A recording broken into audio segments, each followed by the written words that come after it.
అదనపు సాలిసిటర్ జనరల్గా టీడీపీ మాజీ ఎంపీ కనకమేడల రవీంద్ర కుమార్ నియామకమయ్యారు. 3 ఏళ్ల పాటు భారత ప్రభుత్వ ఏఎస్జీగా కొనసాగనున్నారు కనకమేడల.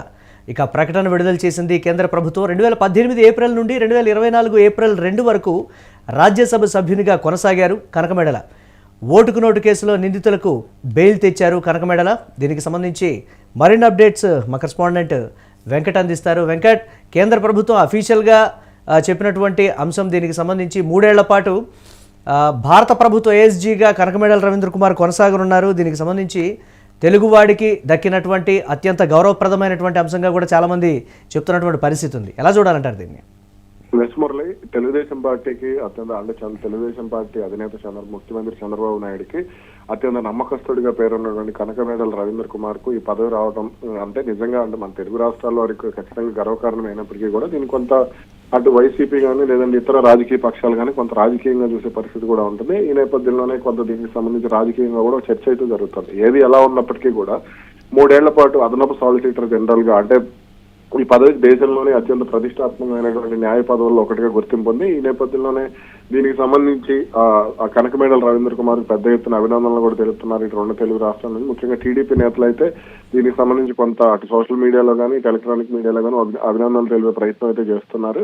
అయితే కనకమేడ టీడీపీ వాదన ప్రకారం కానీ లేదంటే ఇప్పుడు మనం చూసుకుంటే కొన్ని అంశాలు పరిగణలోకి తీసుకుంటే కనకమేడల రవీంద్ర కుమార్ నియామకం అనేది న్యాయ రంగంలో అంటే ఈ న్యాయ విభాగానికి సంబంధించి ఆయనకు సుదీర్ఘ అనుభవం ఉంది. అంటే కీలక కేసుల్లో బెయిల్స్ తీసుకొచ్చారు అనే దానికి సంబంధించి ఆయన కొంత అభినందిస్తుంటారు. ముఖ్యంగా ఓటుకు నోటు వ్యవహారంలో అప్పట్లో కొంత ఇది 2 తెలుగు రాష్ట్రాల్లో కూడా సంచలనం అయింది. తెలుగుదేశం వర్సెస్ బీఆర్ఎస్ గా అప్పట్లో ఈ వ్యవహారం నడిచింది. అంటే ముఖ్యమంత్రులు మాజీ ముఖ్యమంత్రి కేసీఆర్ అలాగే ప్రస్తుత ఏపీ ముఖ్యమంత్రి చంద్రబాబు నాయుడు మధ్య ఇది పెద్ద రాజకీయ అంతరాన్ని తీసుకొచ్చిందని చెప్పాలి. ఒక రకంగా తెలంగాణలో తెలుగుదేశం పార్టీని చంపేసినటువంటి కేసుగా కూడా దీన్ని చూస్తూ ఉంటారు. కాబట్టి ఇటువంటి కేసుల్లో నిందితులకు బెయిల్ తీసుకురావడం అంటే ముఖ్యమంత్రి రేవంత్ రెడ్డి కానీ లేదా ఇతర నిందితులకు కానీ బెయిల్ తీసుకురావడంలో కూడా కొంత ఈ కనకమేడల రవీంద్ర కుమార్ కీలకంగా వ్యవహరిస్తూ వచ్చారు. ఈ నేపథ్యంలోనే ఆయనకు కూడా టీడీపీ రాజ్యసభ ఎంపీ పదవి ఇవ్వటం ఇవన్నీ కూడా మనం చూస్తూ వచ్చాం.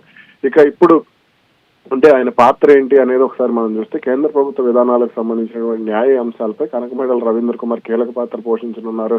రాజ్యాంగ పరమైనటువంటి కీలక వివాదాల్లో ప్రభుత్వ వాదనను ఆయన బలంగా వినిపించే అవకాశం ఉందంటూ కూడా కేంద్ర ప్రభుత్వ పెద్దలు భావిస్తున్నారు.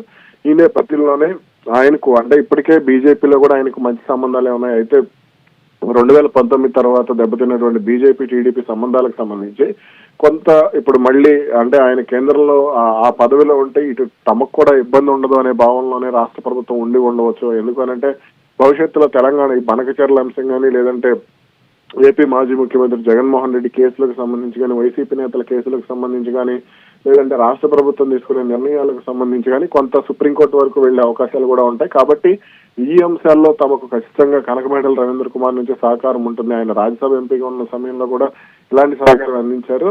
కాబట్టి ఇప్పుడు కూడా ఇదే సహకారం అందిస్తారు అనే దానికి సంబంధించి టీడీపీ కాస్త ధీమాగానే ఉన్నట్టుగా కనబడుతోంది. ఎందుకనంటే వైసీపీ 2019 నుంచి 2024 వరకు అధికారంలో ఉన్న సమయంలో ఏ నిర్ణయం తీసుకున్నప్పటికీ కూడా ఆ కోర్టులోకి వెళ్లి దాన్ని అడ్డుకునే ప్రయత్నం అప్పట్లో జరుగుతూ వచ్చింది. కాబట్టి ఇప్పుడు వైసీపీ కూడా కొన్ని అంశాలకు సంబంధించి ఇలాగే కాస్త కీలకంగా వ్యవహరిస్తూ వస్తుంది. కాబట్టి కొంత ఈ న్యాయ విభాగానికి సంబంధించి సుప్రీంకోర్టులో ముఖ్యంగా ఢిల్లీలో తమకు కీలక వ్యక్తి ఉండాలి అనేది కొంత టీడీపీ అధిష్టానం ఆలోచన అనేది కూడా అంటూ ఉన్నారు. ఈ నేపథ్యంలోనే కనకమేడల రవీంద్ర కుమార్ అక్కడ నియమించి ఉండవచ్చు అనేది కూడా తెలుస్తుంది. ఎస్, ఆంధ్రప్రదేశ్కి అడ్వాంటేజ్ ఉంటుందా, తెలుగుదేశం పార్టీకి అడ్వాంటేజ్ ఉంటుందా అనేటువంటి ఒక చర్చ కూడా మొదలైంది కదా వెంకట్. ఈ కొనాన్ని ఎలా చూడాలంటారు మనం? అంటే ఇక్కడ ప్రభుత్వం ఇప్పుడు ఫర్ ఎగ్జాంపుల్ మనం తెలంగాణలో కేసీఆర్ అధికారంలో ఉంటే కేసీఆర్ ఏదన్నా అంటే తెలంగాణ అన్నట్టు, ఇప్పుడు ఏపీలో చంద్రబాబు అధికారంలో అంటే చంద్రబాబు ఏదన్నా అంటే అది రాష్ట్రాన్ని అన్నట్టుగానే ఉంటుంది. కాబట్టి ఇవన్నీ కూడా కొంత రాజకీయపరమైనటువంటి కారణాలు ఉన్నప్పటికీ కూడా రాజకీయ పార్టీలకు అనుకూలంగానే ప్రభుత్వాధినేతలకు అనుకూలంగానే ఉంటాయి. టీడీపీకి అనుకూలం అంటే ప్రభుత్వానికి అనుకూలం, ప్రభుత్వానికి అనుకూలం అంటే టీడీపీకి అనుకూలం. రేపొద్దున ఒకవేళ ప్రభుత్వం మారి మళ్ళీ ఆయన అదే పదవిలో ఇంకో 3 ఏళ్ల పాటు కొనసాగినప్పుడు ఇక్కడ ఏపీ ప్రభుత్వానికి అనుకూలంగానో లేదా కేంద్ర ప్రభుత్వానికి అనుకూలంగానో అంటే ప్రభుత్వం మారితే ఏపీలో సంగతి చెప్తున్నాం ఆయన అప్పుడు వైసీపీకి అనుకూలంగా వ్యవహరిస్తారని కూడా మనం చెప్పలేం. ఎందుకంటే ఆయన ముందు నుంచి కూడా టీడీపీ నాయకుడే, టీడీపీ సానుభూతి పరుడే కాబట్టి ఆ విధంగానే ముందుకెళ్లే అవకాశం ఉంటుంది.